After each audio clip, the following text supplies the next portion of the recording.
Hello and welcome to the She Reads Romance Books podcast, the ultimate show for romance book lovers looking for the best books worth reading. I'm your host, Leslie Murphy, and in each short episode, I share my favorite book list of recommendations so you know exactly what to add to your must-read list. Join me as I explore the romance genre and have fun collecting book boyfriends along the way, because life is better with a love story.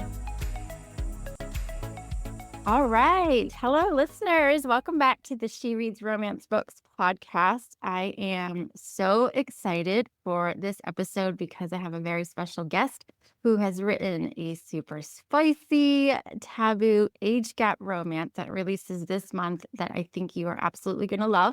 So I cannot wait to hear all about that and more. Plus, she is so generous and awesome because she's giving members of the She Reads Romance Books book club a special gift this month, which we'll talk about as well. So welcome, Giana Darling, to the podcast.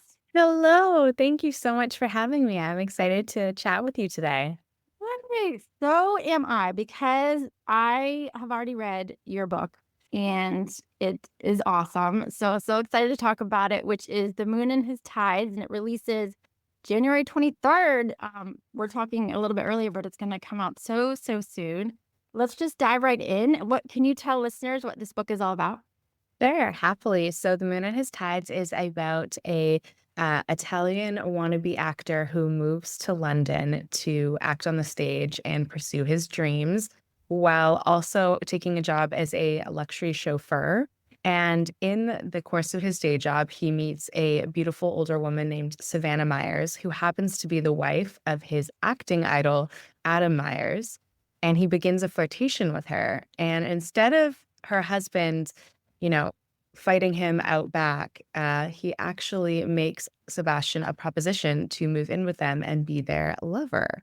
So it's an MMF Hollywood romance, and I'm really excited about everyone getting to read it soon. Yeah, that's a mouthful, right? MMF. I know, right? It's like, how many M's do I put in there? It's only 2. Well, if there are a few more, I wouldn't be mind either, right? Oh my gosh. Well, so tell me, even how did this story, because it starts a new trilogy, is that correct? Mhm, So yes. how did the story and sort of the whole trilogy even take shape in your mind before you started writing it? So Sebastian Lombardi, who's the hero, he actually is the brother of 3 sisters who already have their own series. So I actually started writing about this family when I was 16. I had the idea for the first heroines novels, which is the Evolution of Sin trilogy. And they're all standalone series, but it's just about the family. And so I had Sebastian's kind of the seed of his idea when I was 16. And then I actually wrote the first few chapters as a short story in 2018. And it was when I was writing that short story that I realized originally it had been just a romance between Sebastian and Savannah, the older woman that he meets in the car.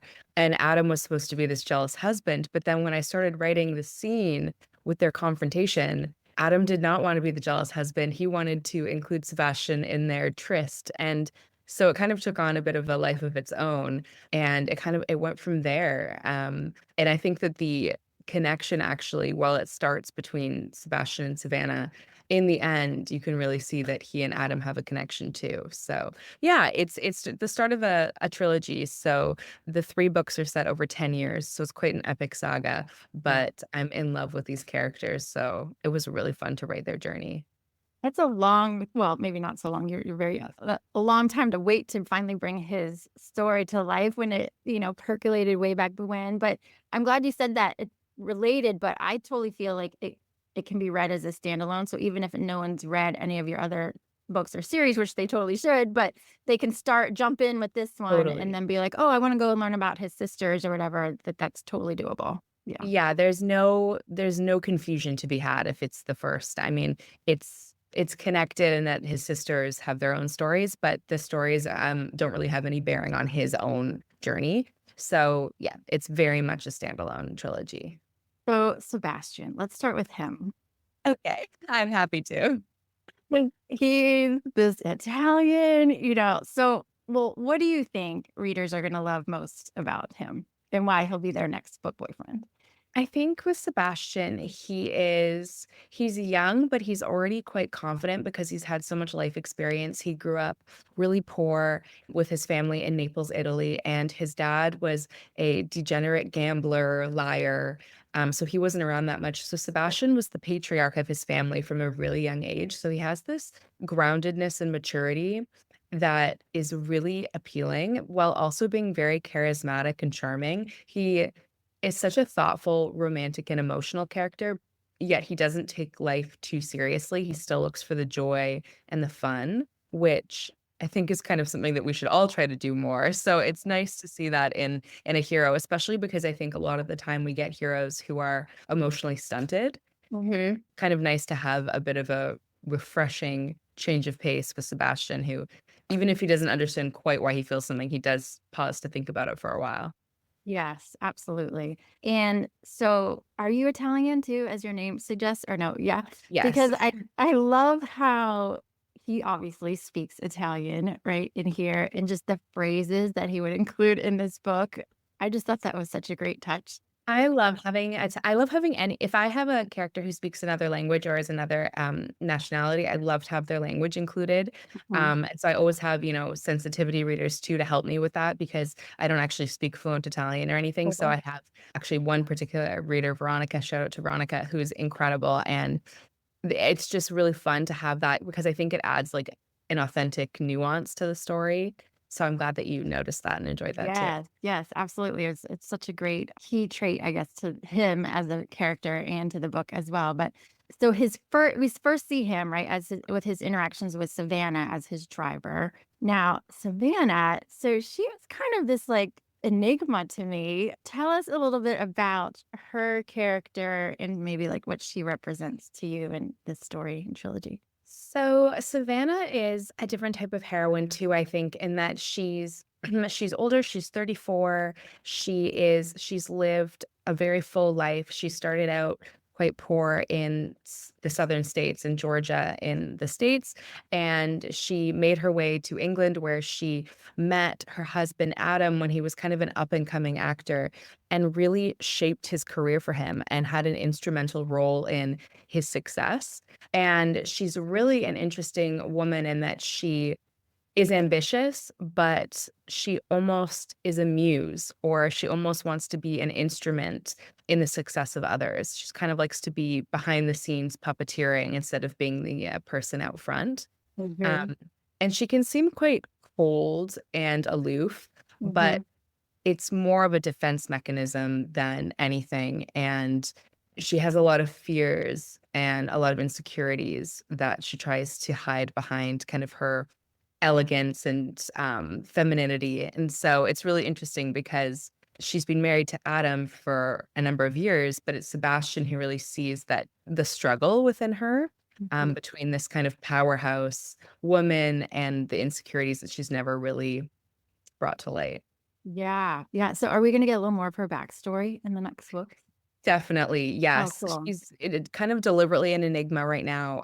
You don't get her POV in the book either, Mhm. and so there's this kind of and I love that too because sometimes or a lot of the time you get romance novels where you don't get the male POV, um, Mhm. and they're kind of the mystery, and I really wanted Savannah to have this kind of, like, powerful, mysterious sensibility where you don't really know. She has these 2 men who adore her, and you don't really know what she's thinking or how she's relating to them. So, it's kind of fun to have that be a different kind of tension in the book than I've ever really done before either. Yeah, absolutely, and I also feel like I felt like I built this image of her in my head, but I have a feeling like that's gonna be totally, like, smashed in the next book or 2, where you're sort of led to believe one thing or so about her, but then it's gonna be like, "Oh, no, no," like like, so yeah, Yeah. I'm kind of It's that excited to learn more. She's definitely, not who she appears to be. I think that I had a really good time. The Savannah that you meet in book 1 is very much not the Savannah that you see in book 2 and 3, and you do Mhm. get to know a lot more about her, and I think that there's a lot more understanding for the things she's been through, but she's also, sometimes we don't get over our trauma, sometimes we don't want to acknowledge the things that hurt us or that we're fearful of, and if we don't do that, then we can't really grow. Kind of her decision whether she wants to grow and change and evolve, or if she wants to remain who she's always been and therefore be kind of elusive and not really attainable for Sebastian or Adam.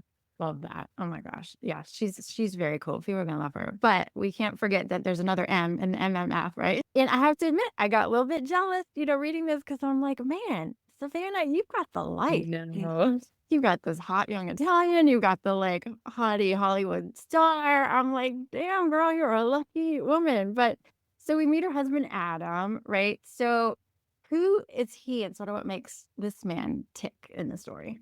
I mean, I love Adam so much. I feel like I identify with Sebastian, but I like lust after Adam. Okay.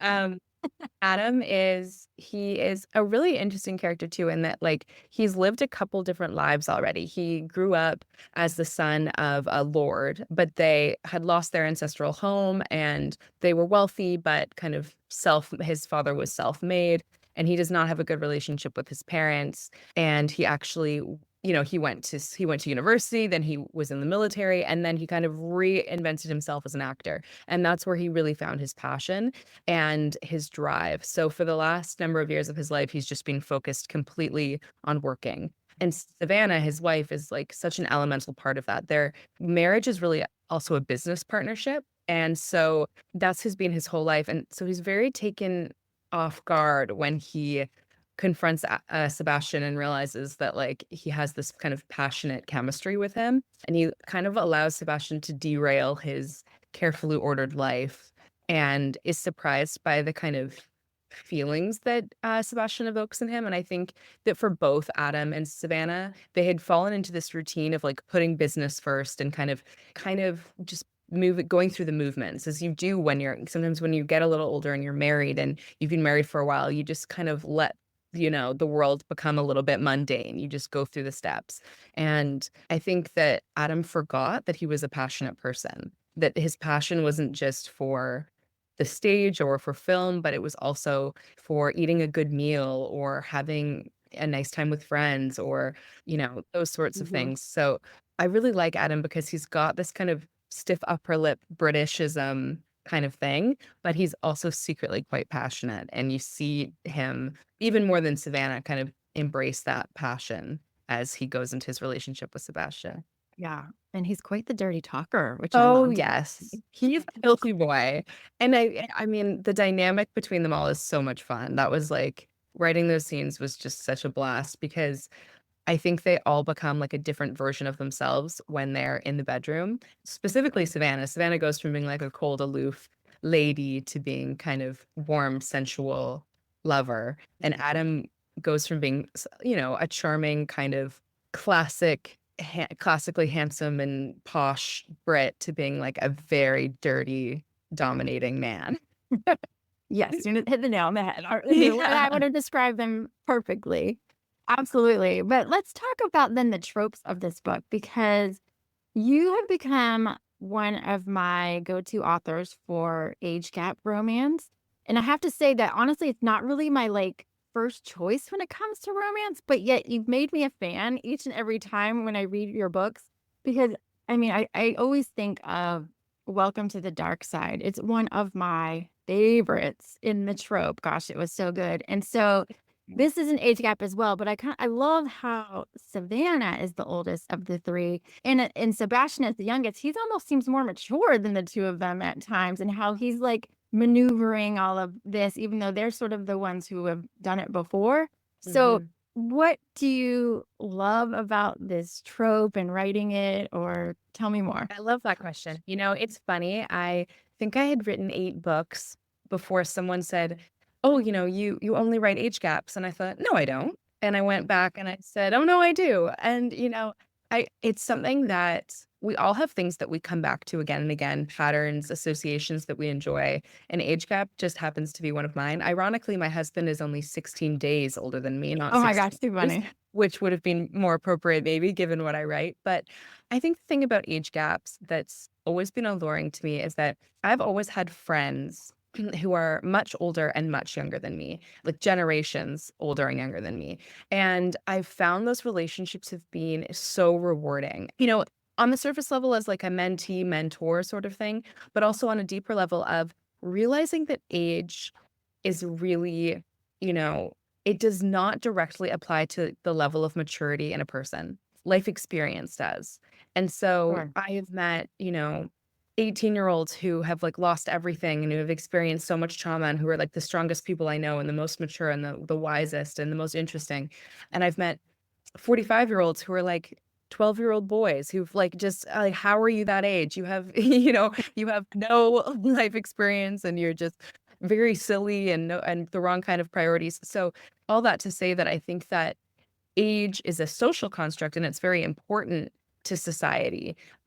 Like you see a 50-year-old man with a 25-year-old woman, you're kind of like, whoa, okay, what is that? But I just think that there's something that's really profound about connecting on a level that doesn't matter. It doesn't matter to you in your heart, but it always has implications on your relationship. And so that tension is what I love to write about. Like Yeah. there are real obstacles in the way of age gaps. And so do you love each other and connect with each other deeply enough for those obstacles to be surmountable? Hmm. Yeah, love it. Love it. And then do you have a preference, like in terms of either writing or reading, whether you like the hero to be older or the heroine to be older, or it really doesn't matter? I mean, I think most readers definitely like the hero to be older, but I don't know, I'm 32. I love having a older or younger. I don't care. I really don't. And I think that there's something quite powerful about an older heroine. And I don't know why women kind of shy away from that, if it's kind of a confidence piece, Mm. but I do think that it should go both ways for sure. I Yeah. love both. And I think that there's really interesting dynamics between either way. Yeah, absolutely. I'm with you on that one. But I would say, in addition to age gap, though, I think you're so good at writing what I would say kind of taboo romance. I mean, maybe you don't agree with that or not, or with that term, but this book being an MMF romance, I say it sort of fits that category because it's not really commonplace for, a married couple to be out as a throuple, and they even have, trouble with it. So, what do you love reading about reading and or writing sort of a forbidden taboo romance?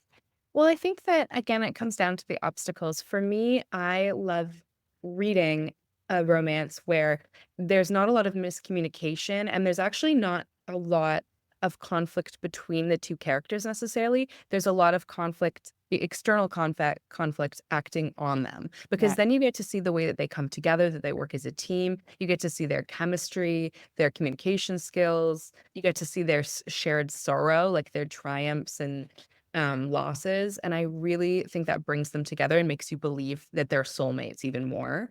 And so that forbidden trope really gives you so much room, like emotionally, to play with that. Like, Mhm. do Mhm. they love each other enough to overcome their differences together, but also, maybe their families disapprove, maybe their communities disapprove, maybe it's not a good thing, as in the moon and his tides for their jobs for it to Mhm. be, for Right. them to fall in love.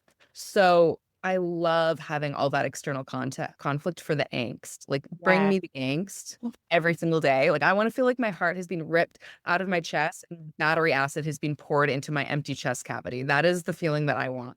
Well, thank you for that. We all appreciate reading it. Then you stitch it back up again, and then we're like, "Okay, we're all Yeah, good." exactly. A little bit So of pain. yeah, exactly.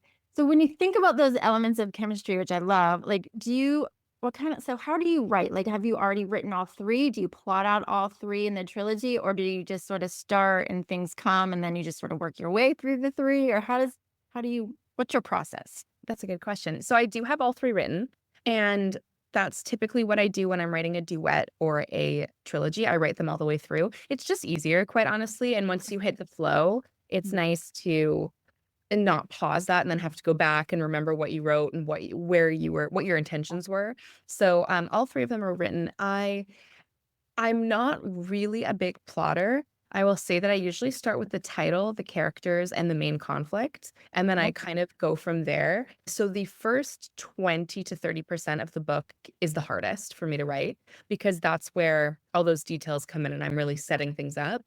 But I've found if I plot too much, I lose my will to write the story. It's kind of like, Mm. oh, this is boring now. Yeah. And also I don't even follow the outline.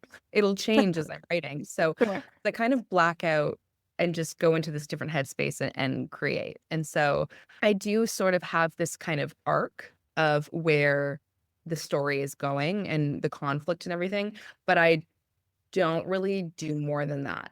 I just kinda let my spirit take me where it will. That's awesome. Yeah. Super cool. So let's talk then, if you might, we'll shift gears to about writing spice because good God, woman, this book is spicy. And you make it just seem so easy because this is like some, 20 some book you have that you would almost think that writing spicy scenes would get hard or more difficult. But I don't know. Like, how is it writing spice? I love writing space. I know some authors, some friends of mine actually, they actually will kind of not write the spice and then go back in and write it later, or, they some of them find it the hardest thing to write. I find it so organic to the story because for me, writing romance, it has to be spicy because a romance the difference between a romance and a platonic relationship is your intimacy. Right. Right. So, I feel like it's a pivotal part of the storytelling process, and so much happens between the sheets in terms of, like, vulnerability and growth and communication, and so, not only do I find it, like, really emotionally satisfying for the growth of the characters, it's also so fun. Like, Yeah. "Okay, how are we gonna make this different and interesting Yeah. now?" And I always try to find some sort of way to make it, like, applicable or symbolic to their story, so, obviously, given that Sebastian is a chauffeur, they have some spicy times in a car, Right. or, I have an upcoming book set in Italy, and of course, they have to have some spicy times in a wine cellar, in a vineyard. There's certain things that I find it like it's just a really fun way to tie it into the greater narrative, and then also into like their metaphorical relationship and the symbols that come up a lot in the book, like in Welcome to the Dark Side, with the cherry lollipop, or Yeah. in Lessons in Corruption with, he gives her an apple poem a day, and there's a scene with some apple pie and caramel sauce. Like, those kinds of things are so fun on so many different levels. Yeah. So I guess like all the new characters just bring something new to the story, which changes how how this new spicy scene comes. It's just so they don't all sound the same, which they never do in your books. Yeah, which I love. Well, thank you. Yeah, definitely. I think it's the characters and the setting. I think Mhm. setting plays a huge role in how I craft a story too, and I always try to include that in some way in my books. Actually, one of my readers made me laugh, and she was like, "You very rarely have them have sex in a bed," and I was like, "Yes, that's true. Bed sex is boring sex." Okay. We can be a little more adventurous, can we We can not? be a little in a Right. romance book. We can be a little more adventurous for sure. Right. Yes, that's for sure. Well, let's see. The Moon in Its Tides releases January 23rd. And I think if discussion hasn't had everybody clicking over and purchasing it right now, I don't know what will. But I also wanted to talk about another book if we can, that you already have out, and I'm so excited that you are graciously giving all members of the She Reads Romance Books book club a free copy of it of this month in January, which is The Frenchman. So tell me or tell all listeners what The Frenchman is about. Okay, so The Frenchman is about a Italian woman, Giselle, who is just moving into the States from Paris, where she just finished art school. But on the way, she takes a detour to have a holiday in Cabo San Lucas, Mexico. And while she's on the plane to the destination, she sits beside a very enigmatic and gorgeous French businessman. And they basically start a 7-day, no strings attached affair, and she knows that he has a partner back home, and she's never done anything like this before, but they just have a palpable connection, and she decides to do something crazy for the first time in her life and have this holiday affair with a Frenchman. Oh my gosh, love it. I just want to envision myself like on the beach with this French person whispering in my ear. So it's It's the fantastic. dream, really, so I just tried to make the dream as much of a reality as it was gonna get for me. For sure, guys. I'm, like, looking out the window, we've got snowflakes, which we never have, which is crazy, so beach in yeah, would be fantastic. So is this so setting the stage, we dive into The Frenchman now, so is this also, like, a duo or a So trilogy The series? Frenchman is the first book in a trilogy, and it's Mhm. actually about the sister of Sebastian Lombardi from The Moon and His Tides, Right. Giselle. And all 3 books in that trilogy are out and available, and it does end on a cliffhanger, but you can just go right into the next one because it's already available. What has been, like, the key feedback that people have given you about this book and why people love it so much? Well, actually, it was the first book I ever released, I ever published. Oh my gosh, awesome. Um, yeah, and I had 0 expectations for it. It was just something I did for me, and so imagine my wonder when people found it and read it and I got positive feedback on it. Cheating is a hard trope for people, so it can be a little bit polarizing, but people who love cheating love the book. There's definitely some crazy twists, and I think that I've kind of talked a lot about character evolution. It's one of the reasons why I love to write. And there's so much character growth between both Giselle and the Frenchman, whose name is Sinclair. The trilogy name is called The Evolution of Sin, as in the evolution of Sinclair. So it's kind of in the title there, but Yeah. there's definitely this. I think, again, we're talking about angst and overcoming obstacles. There's so much angst in this, and they have so much to overcome to be together that it just creates such a beautiful connection between the 2 characters. So I really love that people who love this series are like ride and die for this series. Nice, nice. Well, so that was your first book, and now this is, like, your newest book. How I'm just curious, like, how and so much I think has changed in romance in just the last year or 2. How has it changed for you then, like, as a author who's putting yourself out there? Is there or maybe I'm just making that up. Has a lot changed from book 1 to now this one, or not so much? Well, it's kind of an interesting question because a lot has changed in the industry, but the industry is changing constantly. It is always changing. It changes from one day to the next, what readers want, and kind of how to find readers, where to post, where to, all these things. But I think that fundamentally, my storytelling has not changed for me. And a really good example of that is when I was first trying to write, I sent query letters to agents because back then this was in 2016, and I sent or 2017, and I sent out queries to agents because that was kind of how you did it back then. A few people did indie, but it was not as big as it is now. And I got feedback back from the agents that no, sorry, we're not going to go with your books. The writing style is not very marketable. And that's because I have quite a like lyrical, literary fiction type of writing style that's not really something you see a lot of in romance novels. And so that always kind of stayed with me. But what am I going to do? I have to write the way that I write. And then, you know, eventually I found readers, and now readers come to me because they love that writing style, and they know that no matter what I write, if it's forbidden, if it's dark, if it's angsty, whatever, that's an element of what they're getting with the Giana Darling book, and I think Mm. it's actually a huge part of my brand. Um, Mhm.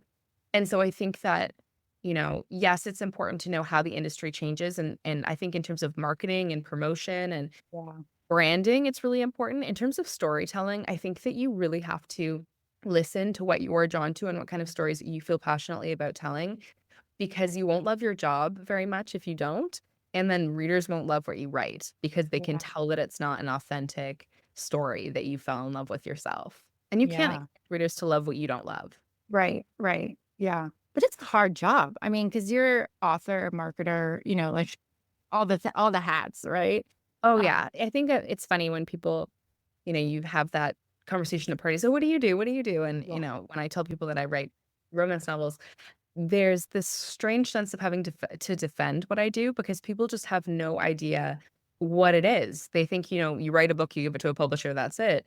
Right. And sometimes I do write a book and give it to a publisher, but a lot of the time I'm self-publishing, and you're an entrepreneur, you're a marketer, you're an editor, you're the brand awareness person, you're the social media guru. There's just so many things to do that if you don't like to hustle, you don't like this job because you Oh, can't really rest on your laurels and just be like, "Hey, I'm good." right. Right. Yeah. Well, I'm glad you're still in it, like, 20 some books later, so that's Yeah, me fantastic. too. Right. Well, if you have a few more minutes, I mean, I'd love to ask you a little bit more about, having to defend romance and sort of about Gianna the reader that members of the book club can listen to. But is there anything else that you want to share about The Moon and His Tides that we should know before we go? Well, the audio also releases on the 23rd, and it's a duet narration with 3 different narrators. So there's, Shane East for Adam, who has the most delicious British accent in the whole world. His dirty talk is impeccable. And then CJ Mission is Sebastian Lombardi with his gorgeous Italian accent. And then Desiree Ketchum is Savannah. So it's a great audiobook, especially if you love duet narration. I'm really excited about that. And there's a discreet cover as well that's very beautiful. So if you like that sort of thing, there's a beautiful male cover as well, but there's a lovely discreet cover so you can take your pick. And I'm just super excited to share the first book. The second book comes out in June and the third one comes out in July. So it's not a big wait either Oh, for nice. the Yay. trilogy. Okay. Well, I do love the cover. It's gorgeous. Thank And you. the audio sounds like it'll be amazing. It's Um, very nice on the ears. yeah, very exciting. Oh my gosh. January 23rd. Cannot wait. And then for June and July as well. And then where can people find you online on social and all that good stuff so they can hear about the next couple releases? So I'm very active on Instagram. I also have TikTok, Facebook. I have a Facebook group called Giana's Darlings where I hang out a lot. I also have a YouTube channel where I talk about writing and my favorite books and things like that. And I have a newsletter too to keep up to date on all the things that I'm doing. And there you have it, folks. Don't forget that you can grab The Moon and His Tides this week, January 23rd, when it releases. I'll drop a link in the show notes. You can head on over there and grab it right now. Plus, don't forget, if you join the She Reads Romance Books book club this month in January, then you will get a free copy of The Frenchman by Giana Darling. So you can go to shereadsromancebooks.com/book club to join today. And I'll also include that link in the show notes as well. But if you want to hear even more about Gianna, the reader, her favorite books, her favorite tropes, and I just loved her answer for why she loves to read romance, then once you join the book club, you will also have access to my extended exclusive video interview that extends this interview where we talk a lot more about Gianna the reader. So you're going to want to definitely check that out as well. Thank you so much for tuning into today's episode. As always, happy reading because life is better with a love story. That's all for this episode of the She Reads Romance Books podcast. I hope you enjoyed it and found some new books to add to your TBR list. If you did, please subscribe, rate, and review the show on your favorite podcast app. It really helps me reach more romance book lovers like you, and I appreciate your support. If you're a book boyfriend collector like me, then you'll want to join my email list so you never miss a podcast episode or a new book list. Just visit shereadsromancebooks.com/join and sign up today. As a thank you, I'll instantly send you my list of top 10 book boyfriends that will make you swoon. Trust me, you don't want to miss this list. Thank you for listening, and until next time, happy reading.